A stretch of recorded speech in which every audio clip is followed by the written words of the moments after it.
hello everybody, and welcome back to Rewind Recap and Rewind Review. It's really hard to say that. Say that 10 times fast, Ron. I don't believe I can do that. But anyway, this one is for USA Television Show number 2. And wow, it's another good show. Yeah, it was. Really good. And we're going to kind of break things down for you here and tell you our thoughts on the show and kind of where we're headed in the future here. We'll cover that a little bit at the end. So you had mentioned there were some glitches in the first one, production-wise, and of course that always happens.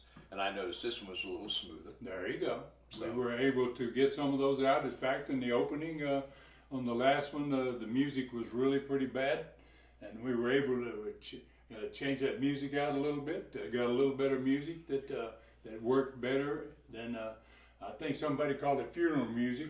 That was me. So we were able to get that bug out, and we're still working on it at this point. This is only the second show. We might mention to the people watching that aren't aware that there were multiple shows taped on the same day. How many taped at the show? 3. 3 shows at this time. Okay. 3 shows in one day, so obviously you're not going to be able to change too much between the first and the second one. And before you get into the matches, I mentioned to you on the phone the other day, that lady at ringside looked familiar to me that had got up and pat one of the bridges on the back.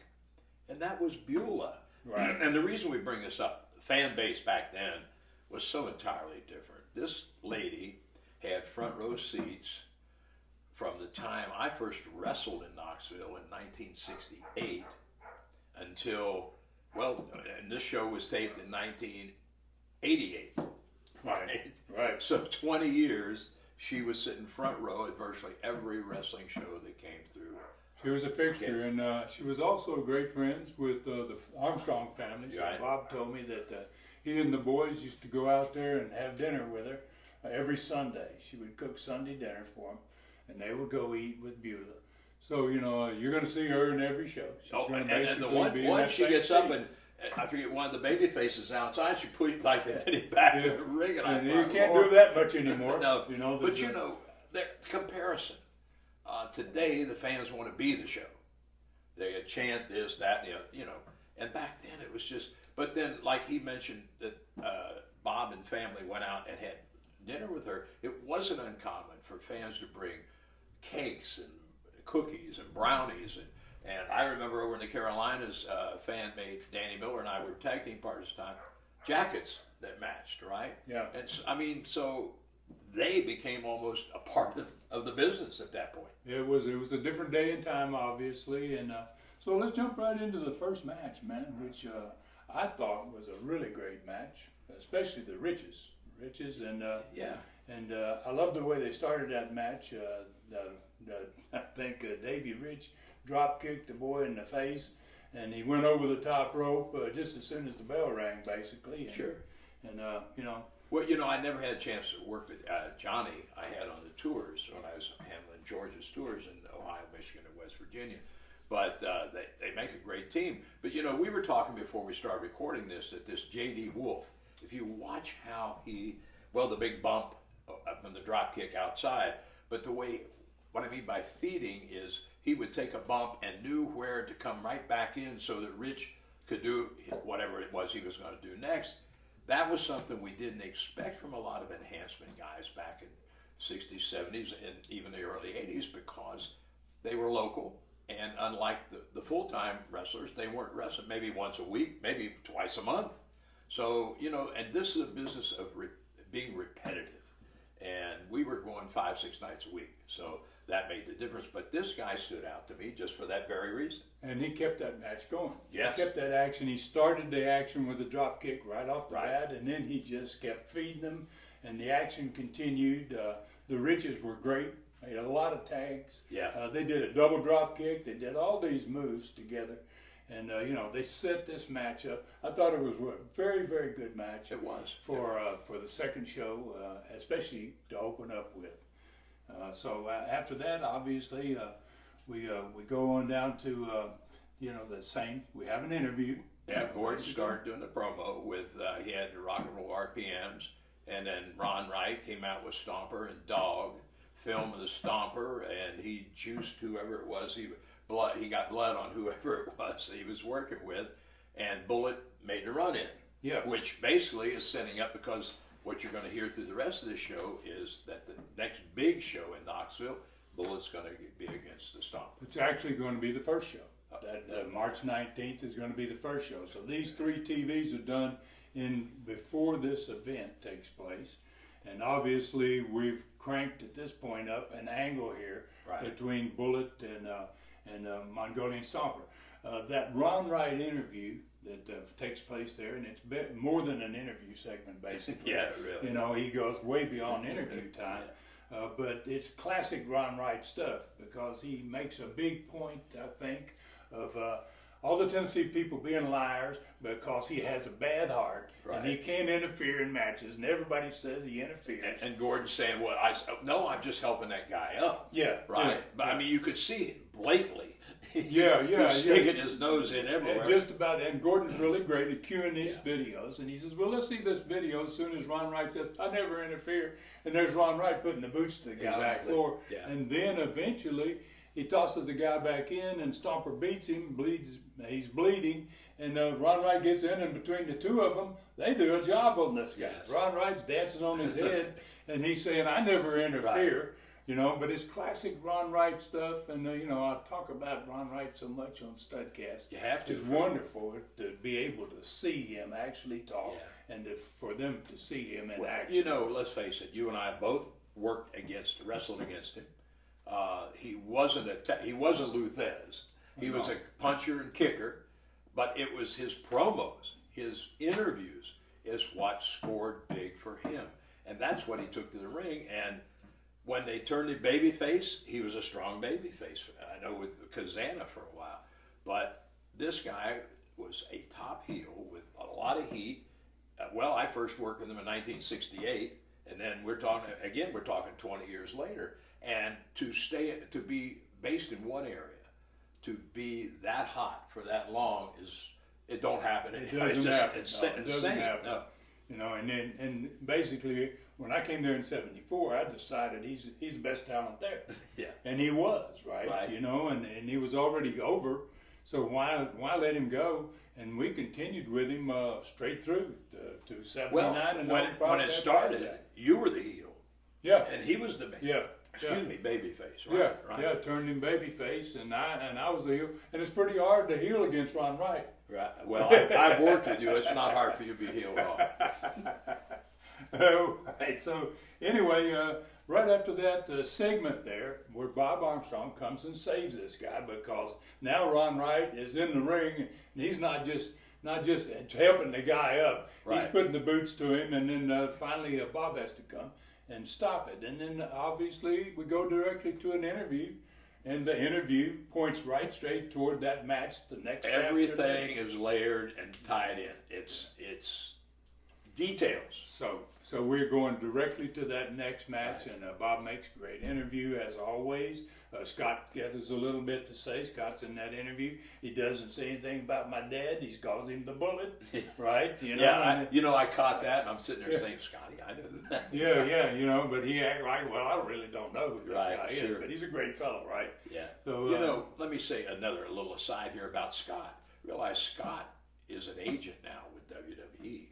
I read a big article, and I wish I'd have saved where it was at, but this person had written about how much that had come out of Southeastern wrestling here and in Pensacola, and these that have still involved today.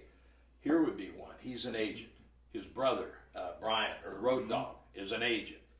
I have trained many of the people that are in the ring today, as has Tom Pritchard, who worked in Southeastern in Pensacola. So you can say it's different, but we still have our fingers in the pot in the year 2021. People that were involved with Southeastern in Pensacola, with Continental, they all went on, a lot of them, to work for WWE and some of the major companies. Right. In fact, WCW and WWE. Sure. Right. So, you know, we were kind of the beginning for a lot of guys. The influence is still there. And there you go. So, you know, and then I think the next match was, Moondog. who came in and had. I'm pretty sure that's Randy Colley, the Moondog. No, I'd almost disagree with you. All right. Well, we're going to figure out who that is. Yeah, we know there. Well, there were actually, I think, 4 overall, but Randy wasn't one of the originals, I don't think.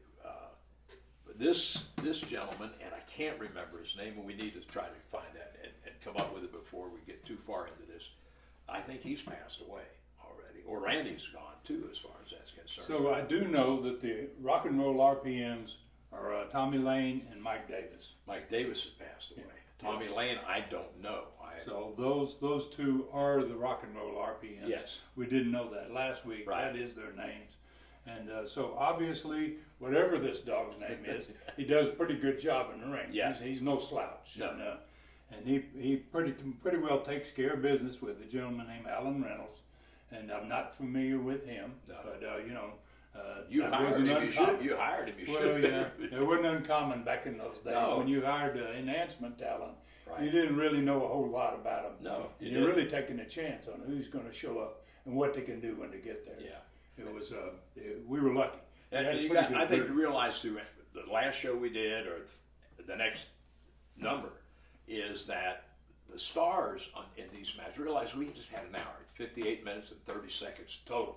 That's interviews, the whole ring entry, the whole 9 yards.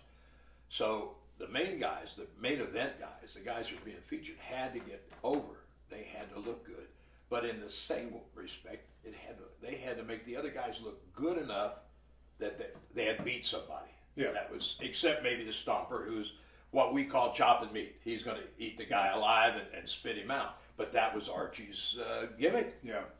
You couldn't hardly have the Stomper go into a lot of wrestling. No, you couldn't. It didn't make much sense for a guy that looked like that.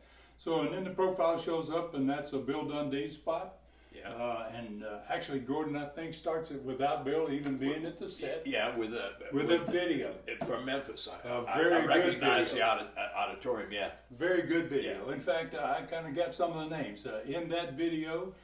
Part of it's Nick Bockwinkel, Tony Charles, the Mongolian Stomper, Tommy LeDuc. Gilbert. He slams Joe LeDuc, Yeah. which you don't see that very often. Jerry Lawler's in there. Stan Lane is in there. Yeah. I mean, it's like a who's who of wrestling Exactly. with superstar Bill Dundee. Right. And then at the end of it, Superstar shows up on the set with Gordon, and and does a great interview about what it's like to be a small man. You know what?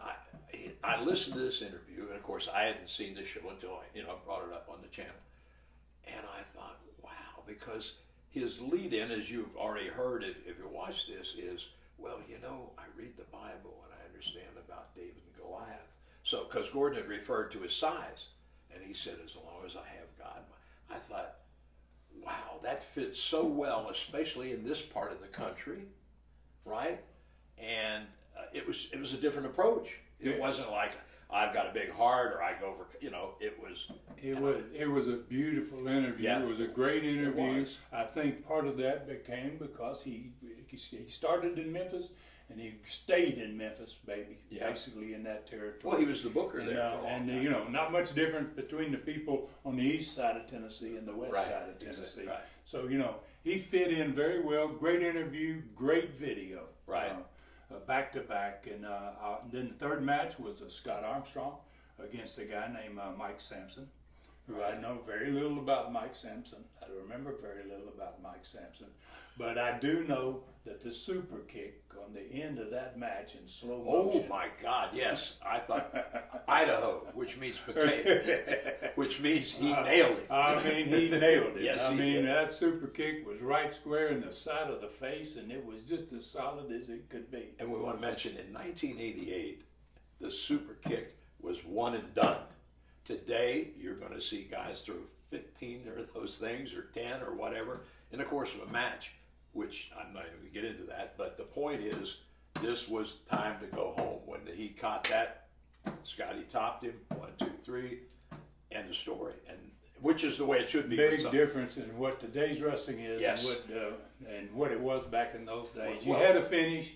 You didn't use somebody else's finish. We told a story. yeah. Today, that's not as relevant as getting in big moves after big move after big move. But and again, in 58 minutes and 30 seconds, there was a complete story told here that when the show was over, it was like, wow, we need to go to the Coliseum, or if we're in Whitley City or whatever, get to that town because these guys are going to kick each other's rear ends. Man. Yeah. And that super kick looked wonderful in slow-mo. Oh, it did. I mean, you know, that's a new thing. Yes. Obviously, the difference between the 1978 Southeastern show we showed Right. had no slow-mo. This slow-mo makes a huge difference. It's 10 years later, obviously. Absolutely. So there's a lot of things that have changed. Then I think the card for the 19th was the next thing on the program. It was a plug, and I just want to go over that card one more time for these fans so that they understand the talent that was in USA Wrestling. This particular first one is going to be the Bullet against the Mongolian Stomper. Right. And Stomper's managed by Ron Wright. The international champion Austin Idol is going to wrestle El Lobo. The USA Tag Championship between the Rock and Roll RPM. Question: who was El Lobo? Do you remember? I don't remember who El Lobo was. Okay. You know, and it may be he was Enhancement. Was Idol just coming into the territory? Idol was just making an appearance. So was Bam Bam Gordy. Bam Bam Gordy, Yeah. one of the free birds. Bam Bam's working out of Texas. I put him on this card. I fly him in there. I put Idol, who's living in Pensacola, on this card. I fly him in there. So this card is pretty much filled. You had the RPMs wrestling against the two Rich Boys that had Right. the big win in the first of that show. Doug Furnas and defended the Tennessee title against Buddy Landell. And then the Texas title, Bam Bam Gordy against Adonis.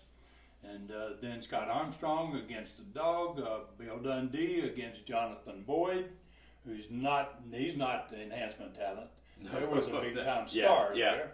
And Hector Guerrero against a guy named Jackie Reed. So it's a pretty darn remarkable card, 4 championship matches, Exactly. tremendous talents. So there was a lot of great wrestlers in USA. This is early in it, and it just continues that process Right. as this thing goes along. So after that one, we got the third interview, which was Buddy Landell. That third match was Landell and Todd Moore. Well, the interview, he had the promo with Landell Yes. and Hector. And before he actually goes in the ring with Todd Morton, Right. and basically just kind of destroys the kid. Yes. I mean, ridiculously Yes. destroys him. Actually wins the match, And then keeps beating on him. and then knocks him out. Right. And then's continued to beat on him, and Doug Furnas comes in, Right. gets involved, and kind of gets Landell down, trying to take his glove off. Hector, who was in the interview before with Landell, Comes in to and save on the Landell. show last week with Landell, Right. partnered kind of, he shows up, and wow, that turns into a great finish for the show with a heck of a lot of action. And emptied the dressing room basically to everybody. you know. Took everybody to get And some- of course, get this control. is the end of the show, so this is the big climax, basically, to that hour, right? Right.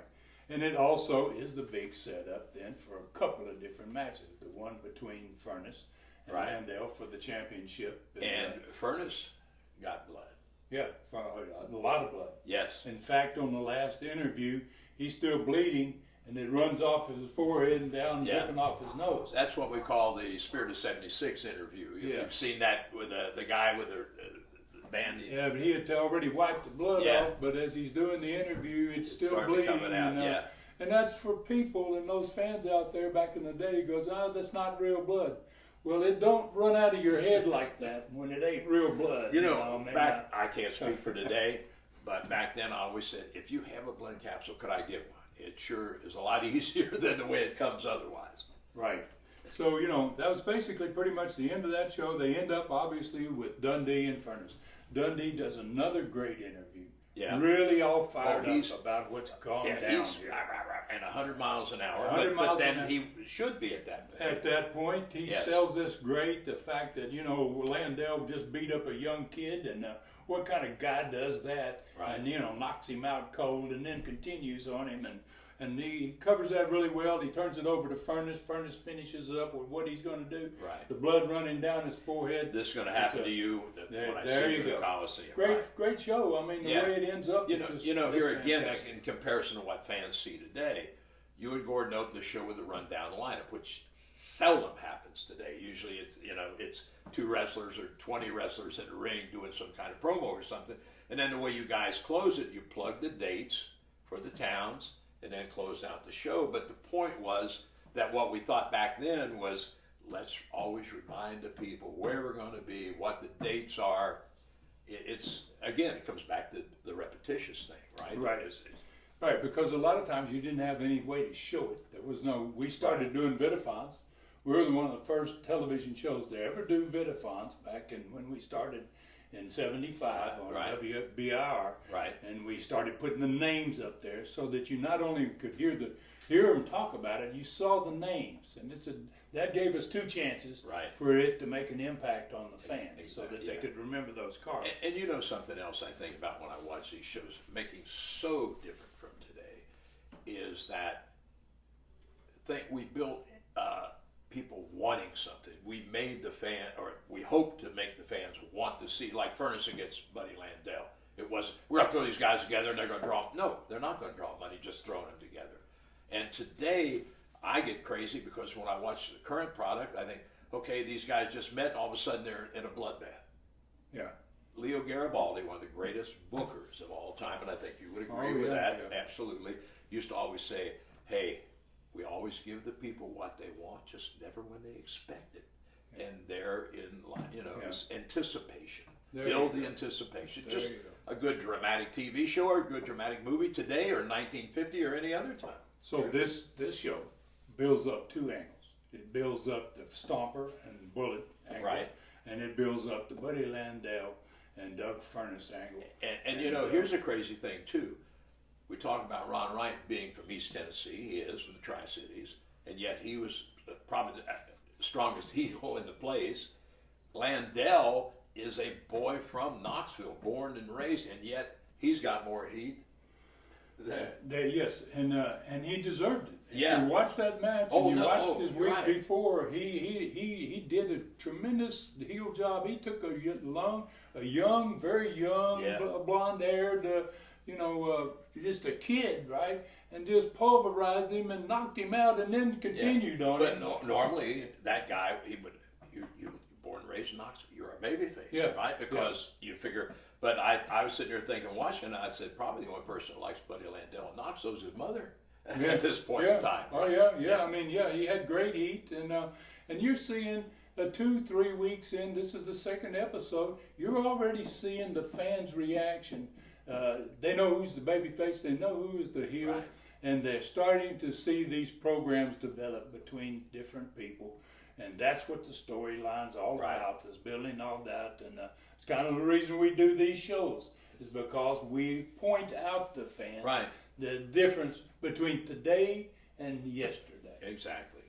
Yes, I agree with you. And so this aired, basically this aired on the 18th, basically, and we're going to do this big show on the 19th. So we're going to do 3 more shows on the 20th of March. After this big show, because we've got Austin Idol in town, we've got Terry Gordy in town, so we're going to keep them, and we're going to do 3 more shows the day following this big event on the 19th. That's what you're going to be seeing in the next shows that are coming down, and those shows are all going to be really good. It's going to have some different talent in it. You're going to see more faces. It's part of the build-up of a brand new company. And and I'd just like to say on the end, if you got any other comments you'd like to make about the show? Since I'm the guy that does promo, I want to remind him about next June. Absolutely. About the live studcast. First of all, next June of 2022, 3rd, 4th, and 5th, we will be at the historic Jacobs Building in Chilhowie Park for Southeastern Memories. It will be celebrating the history of Knoxville's professional wrestling. We're going to cover from John Pizzana's promotion of Wide World of Wrestling, which is the band that Ron bought the territory from in 1974, covering right up to Smoky Mountain, which was Jim Cornette's promotion and was in business, I think it was 92 or 93 when they finally closed their doors. So that's going to be more information and everything about that. But there'll be stars coming from all over yes, the United absolutely. States. There'll be all over the world. Q&A sessions. There'll be matches. There'll be autograph sessions. Just an amazing night. And also, starting October the 13th, that's a Wednesday night, we're going to be doing a live studcast at the world famous Calhoun's on the River in Knoxville. They're on Nayland Drive, right down by the football stadium. And it's going to be a 2-hour deal starting at 7 o'clock. We'll go from 7 to 9.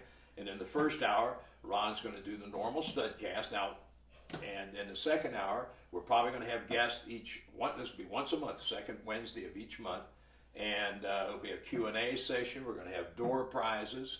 And for the price of $30, which you can make reservations by going to tnstud.com, and you need to get that ticket thing up, right? And that $30 will include your dinner. And one of the best restaurants in America. Yes, absolutely, man. absolutely. Dinner's included. Barbecue buffet.